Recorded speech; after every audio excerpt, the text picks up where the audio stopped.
మాజీ మంత్రి కాకాణి నేడు పోలీసుల ఎదుట విచారణకు హాజరు కానున్నారు. అక్రమ మైనింగ్ కేసులో A4గా ఉన్న ఆయనకు ఇటీవల నోటీసులు ఇచ్చిన పోలీసులు సోమవారం విచారణకు హాజరు కావాలని ఆదేశించారు. ఆయన నిన్న విచారణకు హాజరు కాకపోవడంతో హైదరాబాద్ వచ్చిన ఏపీ పోలీసులు ఆయన ఇంటికి నోటీసులు అంటించారు.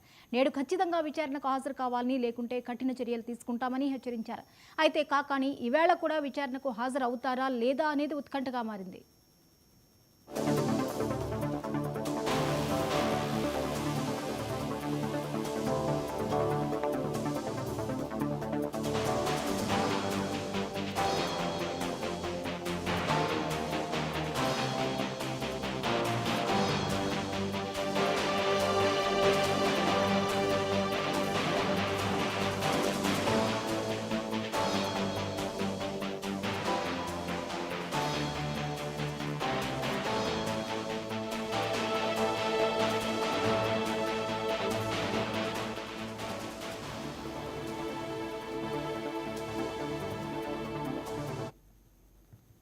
మాజీ మంత్రి కాకాణి నేడు పోలీసుల ఎదుట విచారణకు హాజరు కానున్నారు.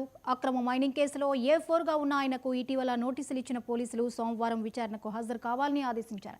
ఆయన నిన్న విచారణకు హాజరు కాకపోవడంతో హైదరాబాద్ వచ్చిన ఏపీ పోలీసులు ఆయన ఇంటికి నోటీసులు అంటించారు. నేడు ఖచ్చితంగా విచారణకు హాజరు కావాలని, లేకుంటే కఠిన చర్యలు తీసుకుంటామని హెచ్చరించారు.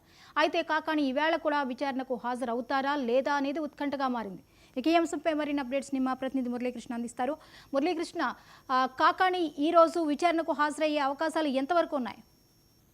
జ్యోతి, అయితే మరి కాసేపట్లోనే కాకాని గోవర్ధన్ రెడ్డి నెల్లూరులోని రూరల్ డిఎస్పీ కార్యాలయంలో విచారణకు హాజరు కావాల్సి ఉంది. అయితే అందుకు సంబంధించి ఇప్పటి వరకు కూడా ఇక్కడ ఎలాంటి హడావుడి అయితే లేదని చెప్పాలి. ఎందుకంటే గడిచినటువంటి 2-3 రోజులుగా కూడా నెల్లూరులో ఒక ఉత్కంఠ వాతావరణం అయితే కొనసాగుతోంది. మాజీ మంత్రి కాకాని గోవర్ధన్ రెడ్డి పైన నమోదైనటువంటి కేసుల వ్యవహారంలో తరచుగా కూడా ఆయన్ను విచారణకు హాజరు కావాలని చెప్పి పోలీసులు నోటీసులు కూడా జారీ చేశారు. మొన్న నెల్లూరులోని ఆయన నివాసానికి చేరుకున్నటువంటి పొదలకూరు పోలీసులు ఆయన నివాసానికి నోటీసులు అంటించారు. అంటే కాకాని గోవర్ధన్ రెడ్డి అందుబాటులో లేకపోవడంతో అక్కడ నోటీసులు అంటించి సోమవారం ఉదయం నెల్లూరు రూరల్ డిఎస్పీ కార్యాలయంలో విచారణకు హాజరు కావాలని కూడా ఆ నోటీసులు అక్కడ అందజేయడం జరిగింది. తర్వాత ఆయన అందుబాటులో లేకపోవడంతో నిన్న మరొకసారి రెండో నోటీసును కూడా హైదరాబాద్ కి వెళ్ళినటువంటి పొదలకూరు పోలీసులు అక్కడే ఆయనకు నోటీసులు కూడా అందజేసి అక్కడ నుంచి తిరిగి వచ్చారు. అయితే ఇవాళ ఉదయం మరోసారి 11 గంటలకి విచారణకు హాజరు కావాలని కూడా సూచించారు. అయితే ప్రస్తుతం అయితే ఇక్కడ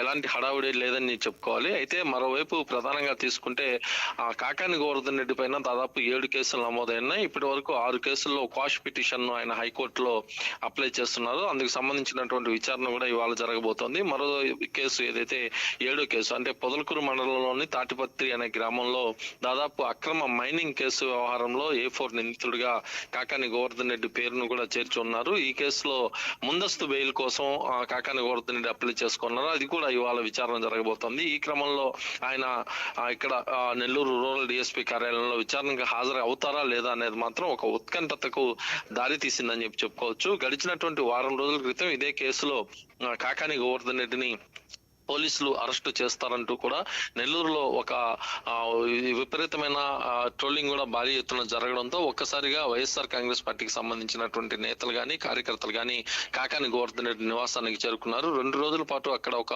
ఉత్కంఠ వాతావరణం కొనసాగింది. మరోసారి ఇప్పుడు అంటే నిన్న ఒకసారి విచారణకు హాజరు కావాల్సి ఉండగా కాకాని హాజరవ్వలేదు. మరోసారి నోటీస్ ఇవ్వడంతో ఇవాళ ఇక్కడ రూరల్ డిఎస్పీ కార్యాలయంలో హాజరు కావాల్సి ఉంది. అక్కడ కూడా ఆయన చేరుకుంటారా లేదా అనేది ఆసక్తిగా మారింది.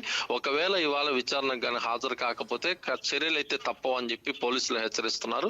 మరోవైపు హైకోర్టు నుంచి ఎలాంటి తీర్పు వస్తుందనేది మాత్రం వేచి చూడాలి. Jyoti. Right, thank you Murali.